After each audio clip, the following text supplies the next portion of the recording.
A very special good morning to all of you my lovely students। सो कैसे हैं आप लोग। उम्मीद है आप सभी लोग अच्छे होंगे, पढ़ाई भी ज़बरदस्त चल रही होगी। दोस्तों आज की क्लास में हम लोग जीके के मोस्ट इम्पोर्टेंट प्रश्न करेंगे जो आपके बिहार पैरामेडिकल 2022 की परीक्षा के दृष्टिकोण से बहुत ही ज़्यादा इम्पोर्टेंट होंगी। तो चलिए मित्रों आज की क्लास को स्टार्ट करते हैं। आज की क्लास को स्टार्ट करने से पहले आप लोगों से एक छोटी सी रिक्वेस्ट करना चाहूँगा।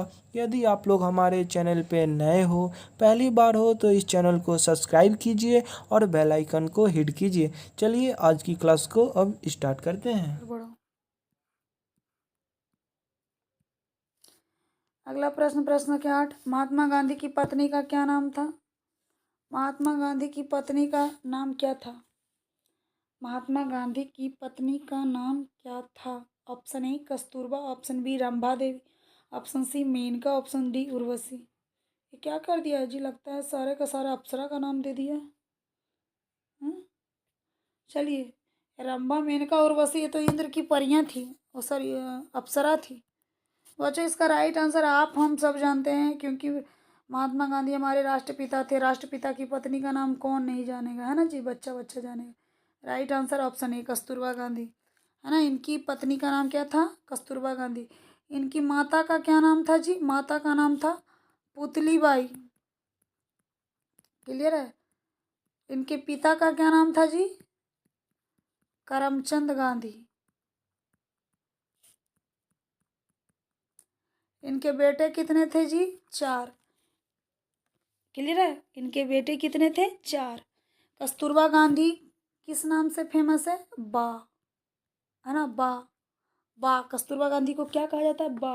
गुजराती में बा का मतलब होता है माँ, अम्मा, है ना। क्लियर है बच्चों। चलिए अगले प्रश्न की ओर बढ़ते हैं। प्रश्न संख्या 9। महात्मा गांधी की हत्या कब हुई थी? महात्मा गांधी की हत्या कब हुई थी जी? शहीद दिवस के रूप में मनाते हैं जी इनके इनके हत्या जिस दिन हुई थी, है ना। ऑप्शन ए 30 जनवरी 1947, ऑप्शन बी 30 जनवरी 1948, ऑप्शन सी 30 जनवरी 1946, ऑप्शन डी 30 जनवरी 1949। बताइए राइट आंसर क्या होगा। ये भी कोई पूछने की बात है बच्चों। इसका राइट आंसर होगा ऑप्शन नंबर बी 30 जनवरी 1948, है ना। और किसके द्वारा इनकी हत्या हुई थी बच्चों? नाथू राम गॉड्स। इनकी हत्या किनके द्वारा की गई थी? नाथूराम गोड्स के द्वारा। क्लियर है। महात्मा गांधी की हत्या नाथूराम गोड्स के द्वारा हुई थी। ठीक है। चलिए हम लोग अपने प्रश्न की ओर बढ़ते हैं बच्चों।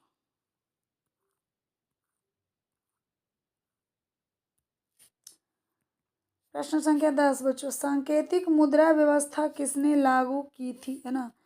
सांकेतिक मुद्रा व्यवस्था किसने लागू की थी? Option A Mohammad Ali, option B Mohammad Firoz, option C Mohammad Awash, option D Mohammad Tughlaq.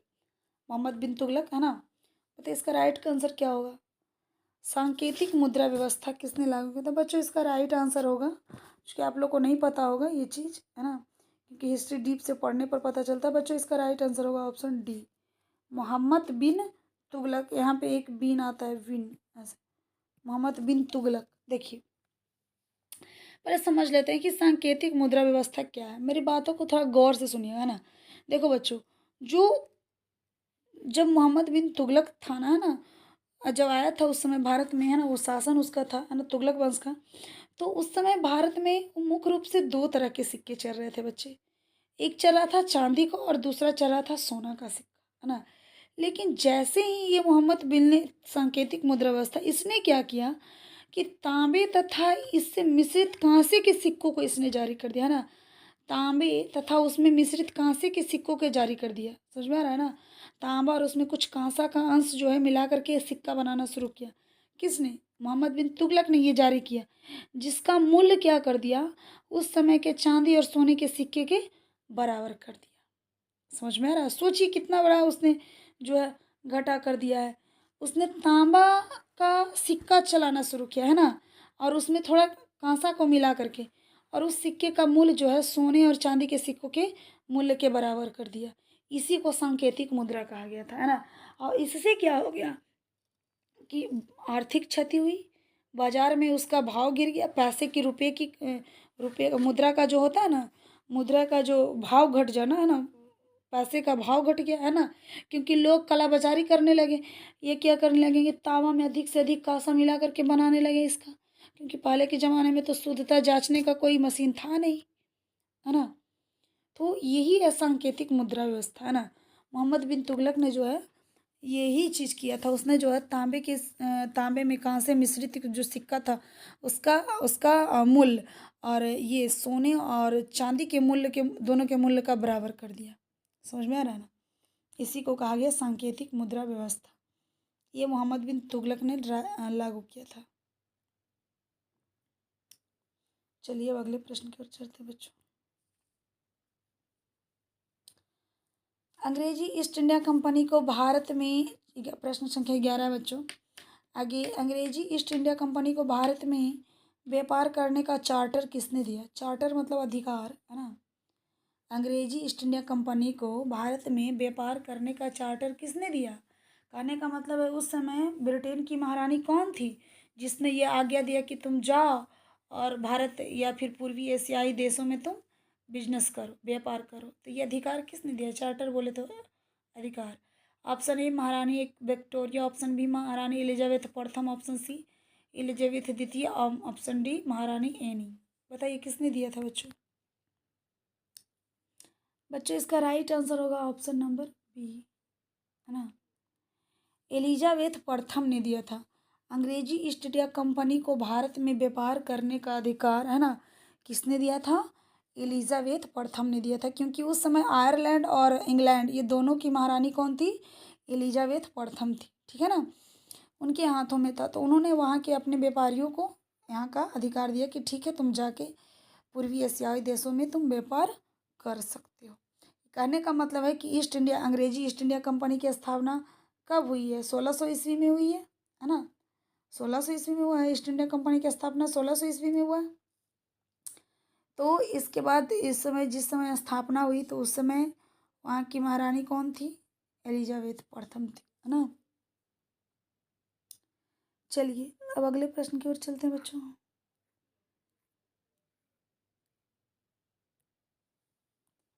प्रश्न संख्या 12, बंगाल विभाजन किस वर्ष समाप्त हुआ। क्वेश्चन जरा ध्यान से देखिएगा। बंगाल विभाजन किस वर्ष हुआ नहीं पूछ रहा है, किस वर्ष समाप्त हुआ। समझ में आया। बंगाल विभाजन किस वर्ष समाप्त हुआ। Option A 1905, option B 1911, option C 1912, option D 1914। बताइए बताइए जल्दी से इसका आंसर, बहुत सारे बच्चों को पता होगा। बच्चों इसका राइट आंसर होगा ऑप्शन नंबर बी, है ना, 1911 ईस्वी। चूँकि 12 दिसंबर, है ना, 12 दिसंबर 1911 को क्या हुआ था जी, बंगाल विभाजन समाप्त हुआ था। तो आप लोग कह रहे ये कैसे हुआ था। देखो पहले तो जान लो, अक्टूबर 1905 को विभाजन स्टार्ट हुआ था ना, मतलब हुआ था 1905 में बंगाल विभाजन हुआ था, है ना। उस समय वायसराय कौन था, लॉर्ड कर्जन था, याद रखना है। कौन था, लॉर्ड कर्जन था, हाँ।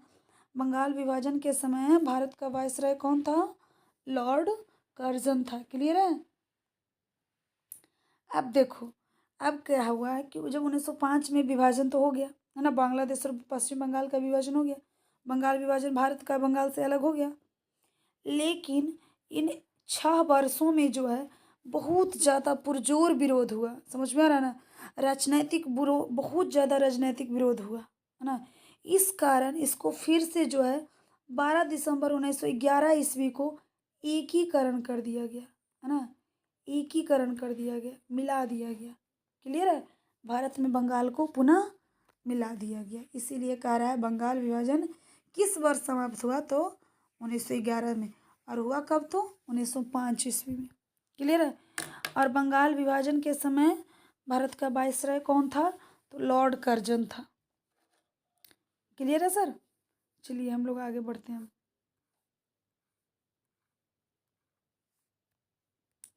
प्रश्न संख्या 13 देखिए बच्चों ध्यान से।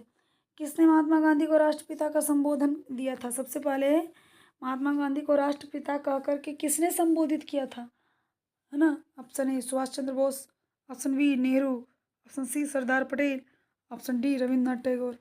बताइए बच्चों, इसका राइट आंसर होगा option A Subhash Chandra Bose. Clear है।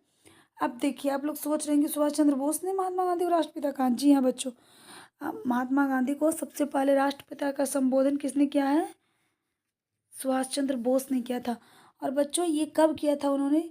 तो 4 जून, है ना, 4 जून 1944 ईस्वी को, है ना, 4 जून 1944 ईस्वी को सुभाष चंद्र बोस ने बच्चों सिंगापुर रेडियो से एक संदेश प्रसारित करते हुए, है ना, महात्मा गांधी को उन्होंने क्या कह के संबोधित किया? राष्ट्रपिता कह के संबोधित किया था। वो भी उन्होंने सबसे पहले उन्होंने रेडियो पर कहा था, सोचिए, वो भी सिंगापुर से, है ना। और फिर बाद में जब उन्होंने इनको राष्ट्रपिता कहा तो फिर भारत सरकार भी एग्री हो गई, है ना। भारत सरकार ने भी इन्हें मान्यता दे दिया कि अब इन्हें राष्ट्रपिता ही कहेंगे। क्लियर है। भारत सरकार से भी मान्यता प्राप्त हो गई। चलिए हम लोग अगले प्रश्न की ओर बढ़ते हैं बच्चों। प्रश्न संख्या 14, जहांगीर ने किस कलाकार को नासिर उल उस की उपाधि दी थी? जी, नासिर उल उस की उपाधि दी थी, है ना, किस कलाकार को? देखिए जहांगीर जो था ना, खुद कलाकार का बहुत बड़ा प्रेमी था, है ना, और कला का बहुत प्रेमी था। किसी भी तरह का कला, चित्रकला, संगीत कला, है ना, नाट्य कला, ललित कला, जो भी हो, कला का बहुत ज़्यादा प्रेमी था। लेकिन जहांगीर के काल में बहुत ज़्यादा जो है चित्रकला हुआ, है ना। तो उसने नासिर उल की उपाधि है जो है किसी कारीगर को, किसी कलाकार को दी। तो किसको दी? Option A Abul Hasan, option B Abul Mansur, option C Abul Hasan Inam, option D उस्ताद मंसूर। बताइए किसको दीजिए बच्चों। इसका राइट आंसर होगा ऑप्शन डी, है ना, उस्ताद मंसूर। बच्चों उस्ताद मंसूर को जो है जहांगीर ने नासिर उल हुस की उपाधि दी थी। और बच्चों अबुल हसन, एक क्वेश्चन और ये भी पूछता है अबुल हसन से कि अबुल हसन को जो है जहांगीर ने किस चीज़ की उपाधि दी थी? तो बच्चों इसका उपाधि दिया था इसने नादिर उज, नादिर उज जमा की। किसकी उपाधि दिया था? नादिर उज जमा। अब मुझे पता भी नहीं कि इन सब शब्दों का अर्थ क्या होता है। नादिर उज जमा, है ना, ये सारे उर्दू शब्द हैं बच्चों। क्लियर है, समझ में आ गया? चलिए तो अगले प्रश्न की ओर बढ़ा जाए। देखिए बच्चों, हमारा आखिरी और 15वां नंबर प्रश्न, है ना। महमूद गजनवी के आक्रमण का सामना करने वाले भारतीय शासक कौन था? महमूद गजनवी के आक्रमण करने वाला सबसे पहला भारतीय शासक कौन था? जी, option A Prithviraj Chauhan, option B Raja Jaipal, option C Jaichand, option D Firdausi. बताइए कौन था ये? बच्चों मैं आपको बता दूं कि महमूद गजनवी ने सबसे पहला आक्रमण जो है 1001 ईस्वी में किया था। कब किया था? 1001 ईस्वी में किया था। चलिए इसका राइट आंसर कौन होगा? तो वो कौन सा शासक था जिसका सामना महमूद गजनवी से हुआ? तो बच्चों वो शासक था option number B, Raja Jaipal, है ना। राजा जयपाल से 1001 ईस्वी में महमूद गजनवी का क्या हुआ जी? सामना हुआ था, है ना। और बच्चों राजा जयपाल जो थे ना, अफगानिस्तान और पाकिस्तान क्षेत्र के राजा थे उस समय, है ना, और ये हिंदू राजा थे। क्लियर है। तो बच्चों राजा जयपाल को महमूद गजनवी ने इतना टॉर्चर किया, इतना ज़्यादा इनको कह सकते हैं गलानी फील कराया था, है ना, इनको इतना बेइज्जती करवाया था कि इन्होंने अपनी जान, अपनी खुद की हत्या कर ली, है ना, सुसाइड कर लिया इन्होंने। राजा जयपाल ने खुद सुसाइड कर लिया, है ना। इनको उतना जो फील उन्होंने बहुत बुरा फील करवाया ना, इसके लिए इन्होंने सुसाइड कर लिया। समझ में आया? क्योंकि ये महमूद गजनवी ने बहुत ज़्यादा इनकी बेइज्जती की थी, है ना, लूट पाट जैसे तैसे पूरे राज को तबाही कर दिया था। क्लियर है बच्चों? चलिए आज का क्लास बच्चों यहीं समाप्त होता है हमारा, है ना। बाकी आपको जो भी क्वेश्चन आप लोग को लग रहा है कि नहीं बन रहा है तो आप लोग उस क्वेश्चन को नीचे कमेंट सेक्शन में लिख सकते हैं। कोई भी प्रॉब्लम हो तो आई होप आप लोग को आज का वीडियो अच्छा लगा होगा। और वीडियो अच्छा लगा बच्चों तो आप लोग लाइक कमेंट और शेयर ज़रूर करें। Thank you so much for everyone.